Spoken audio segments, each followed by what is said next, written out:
C'est quoi le don du célibat? Comment savoir si j'ai le don du célibat? Et qu'est-ce que la Bible enseigne sur toutes ces choses? On parle de ça dans cette vidéo.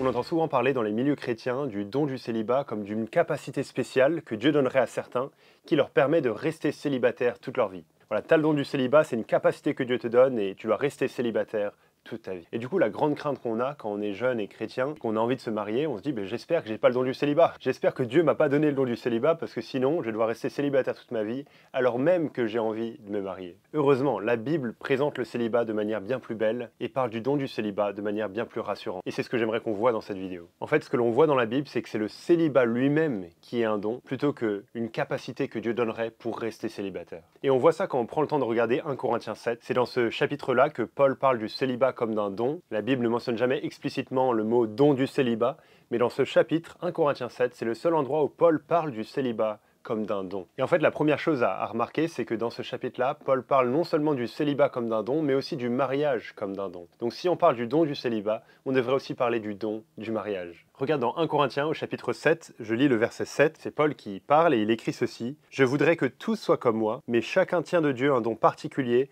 l'un d'une manière, l'autre d'une autre. » Ici, c'est Paul en tant que célibataire qui écrit, au moment où Paul écrit ces lignes, il était célibataire, et dit « mais je voudrais que tous soient comme moi ». Et ici, c'est facile de comprendre, ce qu'il veut dire par là, c'est qu'il voudrait que tous soient célibataires comme lui. Il va montrer ça dans le reste du chapitre de 1 Corinthiens 7 en montrant tous les avantages que le célibat a, comment on peut servir le Seigneur bien plus librement avec le célibat. Et donc d'un point de vue pratique, productif, Paul dit, bah ouais, en fait j'aimerais bien que tous soient célibataires comme moi. Mais il s'arrête pas là. Il dit, mais chacun tient de Dieu un don particulier, l'un d'une manière, l'autre d'une autre. Quand Paul dit ici l'un d'une manière, l'autre d'une autre, c'est pas difficile de penser qu'il parle du mariage et du célibat dans tout ce chapitre. C'est uniquement de ça dont Paul parle, du mariage et du célibat. Les 6 premiers versets de ce chapitre, Paul a parlé de la nécessité des relations sexuelles dans le couple, dans le mariage. Et juste après, il dit, mais je voudrais que tous soient comme moi, mais chacun tient de Dieu un don particulier, l'un d'une manière, l'autre d'une autre. Et ensuite, il va continuer à parler du mariage, de différentes situations dans le mariage, et du célibat dans la fin du chapitre 7. Donc il dit, ouais, en fait, j'aimerais bien que tous soient célibataires comme moi, mais chacun tient de Dieu un don particulier, soit le mariage, soit le célibat. Donc quand on parle du don du célibat, on devrait parler aussi du don du mariage. Et c'est pour ça que ça nous aide à réaliser que ça n'a pas trop de sens de dire que le don du célibat, c'est une capacité spéciale que certains auraient à rester célibataires toute leur vie. Dans ce cas, on devrait dire la même chose du mariage, que pour être marié, il faut une capacité spéciale que certains auraient. Ah ouais, toi, t'es vraiment doué pour être marié. Ah non, toi, t'es plutôt doué pour être célibataire. Non, en fait, Paul ici n'est pas en train de parler d'une capacité qu'on aurait, mais plutôt d'une situation. C'est le mariage lui-même qui est un don, et c'est le célibat lui-même qui est un don. Et en fait, c'est ça que la Bible veut dire quand la Bible utilise le mot don dans la langue originale, en grec, c'est le mot cadeau que ça signifie en français. C'est pas un don dans le sens t'es doué, t'es vraiment doué pour faire quelque chose, mais c'est un cadeau, c'est quelque chose que Dieu donne, quelque chose qui vient de Dieu. Je te mets en référence à un article plus technique, mais de Sylvain Romerowski, un théologien français qui explique cela. Si tu veux vraiment creuser dans tous les détails, tu peux aller voir ça. Mais en tout cas, quand la Bible utilise le mot don, quand la Bible dit que chacun tient de Dieu un don particulier, l'un d'une manière, l'autre d'une autre, en parlant du mariage et du célibat, ça fait pas référence à une capacité, une aptitude à être doué pour quelque chose, mais ça fait référence à un cadeau, à quelque chose que Dieu donne. Chacun a reçu de Dieu un cadeau différent. Pour certains, le mariage, pour d'autres, le célibat. Et Paul respecte cela. Il dit, je voudrais que tous soient comme moi, mais chacun a une situation différente. Pour certains, ils sont mariés, ils ont reçu le cadeau du mariage.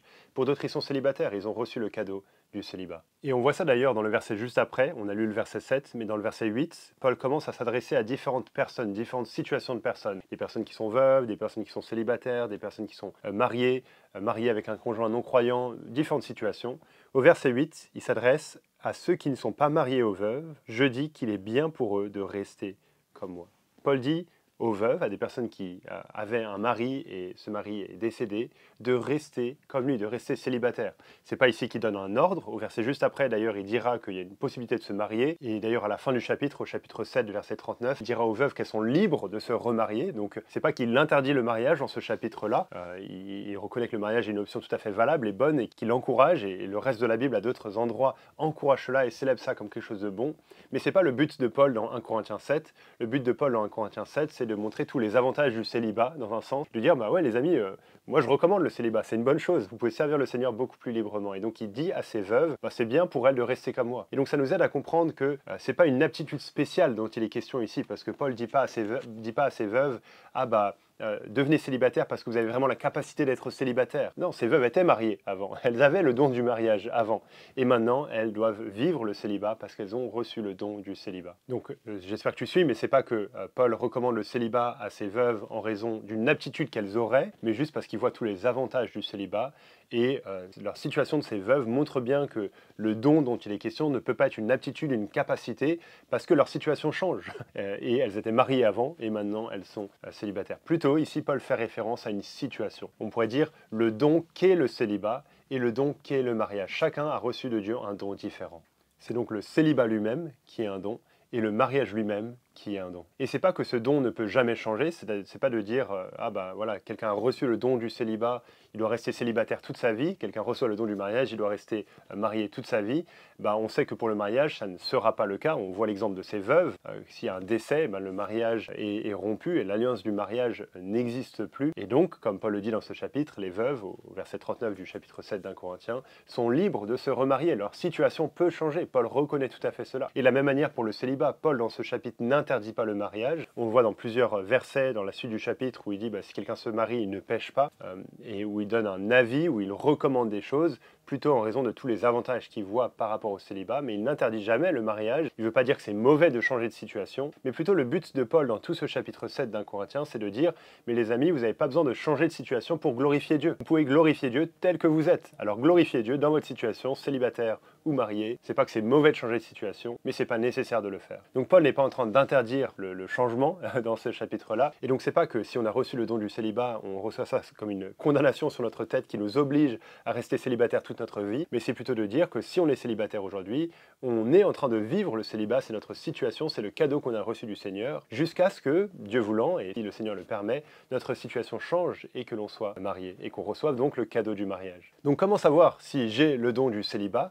Bah, si le don du célibat, le don du mariage fait référence à la situation présente dans laquelle on est, bah, c'est très simple. Si tu es célibataire aujourd'hui, tu as le don du célibat. Le don que tu as reçu, c'est ton célibat. Le cadeau que tu as reçu de Dieu, c'est ton célibat. Si tu es marié aujourd'hui, ton don, c'est le mariage. Le cadeau que tu as reçu de Dieu, c'est le mariage. C'est pas de dire que si tu as le don du célibat, tu dois rester comme ça, comme on l'a dit, mais c'est que pour le moment présent, c'est la situation dans laquelle tu es et tu es appelé à en profiter pour la gloire de Dieu. J'aimerais juste lire une citation de Sylvain Romerovski, j'ai mentionné son article sur le sens du mot don dans le Nouveau Testament, et voilà ce qu'il dit par rapport au don du célibat. L'apôtre, en parlant de Paul, ne veut pas dire ici que certains ont une aptitude particulière au mariage et d'autres au célibat. Plus simplement, il invite chacun à considérer la condition qui est présentément la sienne, soit le mariage, soit le célibat, comme un cadeau que Dieu lui fait, ou si l'on préfère, comme un privilège. Il encourage ainsi ses destinataires à se trouver contents de la condition qui est la leur. Et c'est vraiment crucial de réaliser ça, de comprendre que Paul, dans ce chapitre, Dieu lui-même dans ce chapitre, nous encourage chacun de nous à être satisfait de la condition que l'on a reçue, de la situation qui est la nôtre. C'est pas que cette situation ne peut pas changer, mais c'est de dire dans ce moment présent qui est le nôtre, avec ce que l'on vit, on veut utiliser ça pour la gloire de Dieu. Plutôt que d'être insatisfait et de regarder toujours ce que les autres vivent en disant mais j'aimerais bien être comme eux. Et honnêtement, j'ai l'impression que c'est un peu le cas concernant le mariage et le célibat. J'ai l'impression qu'on voit des personnes mariées qui envient le célibat, qui se plaignent de plus avoir de temps, de plus rien pouvoir faire et qui parlent aux personnes célibataires en disant mais t'as trop de chance toi avec tout le temps que t'as et qui envient presque le célibat en voulant redevenir célibataire en quittant le mariage dans un sens. Et on voit de l'autre côté des personnes célibataires qui désirent de manière légitime le mariage et qui envient les personnes mariées en voyant tous les avantages du mariage. Et j'ai l'impression que des deux côtés, on voit les avantages de l'autre et on voit pas les inconvénients de l'autre. Et on voit pas les désavantages, on voit pas la souffrance, on voit pas les luttes. Et on est peut-être appelé à non seulement avoir plus de compassion l'un envers l'autre et à voir les désavantages de l'autre position, mais aussi, surtout, à voir les avantages de notre situation et à profiter de ces avantages de notre situation. Si on est célibataire, à profiter de notre célibat pour la gloire de Dieu. Si on est marié, à profiter de notre mariage pour la gloire de Dieu. Et peu importe notre situation, à vivre à la lumière de l'éternité et pour la gloire de Dieu. J'espère que tu vois comment cette vision du don du célibat est bien meilleure, bien plus bonne. C'est pas que le célibat est un problème à éliminer ou c'est tellement horrible qu'il faudrait une capacité spéciale que Dieu donne pour le surmonter. Oui, bien sûr qu'il y a des souffrances liées au célibat, de désirer le mariage profondément sans voir le mariage se profiler. Et je mets un ou deux articles dans la description qui peuvent t'aider si c'est ce que tu vis. Mais la Bible présente le célibat de manière positive, célèbre le célibat, en montrant comment c'est une opportunité de servir le Seigneur plus librement. Et tout le reste de 1 Corinthiens 7 montre cela. On fera d'autres vidéos là-dessus, mais j'espère que ça montre déjà qu'on peut profiter de notre célibat si on est célibataire pour la gloire de Dieu. Et de faire cela, c'est pas de dire que je prends un engagement à rester célibataire pour toute ma vie, mais c'est de dire non, tant que c'est le cadeau que j'ai reçu de Dieu, tant que c'est ma situation présente, je vais en profiter. Et c'est tout à fait légitime de désirer que sa situation change, de désirer le mariage et de poursuivre le mariage d'une manière qui est bonne et qui honore Dieu. Il y aurait bien sûr beaucoup plus à dire là-dessus. Je te mets quelques articles en description, dont certains que j'ai écrits pour mon blog toutpoursagloire.com. J'espère que vous avez vu le nouveau mug TPSG que j'ai mis ici, TPSG toutpoursagloire.com. C'est la fin de cette vidéo les amis. Abonnez-vous pour ne pas rater les prochaines vidéos. Vous pouvez activer la cloche aussi. N'hésitez pas à réagir en commentaire, à poser vos questions, vos réactions et à une prochaine pour une autre vidéo.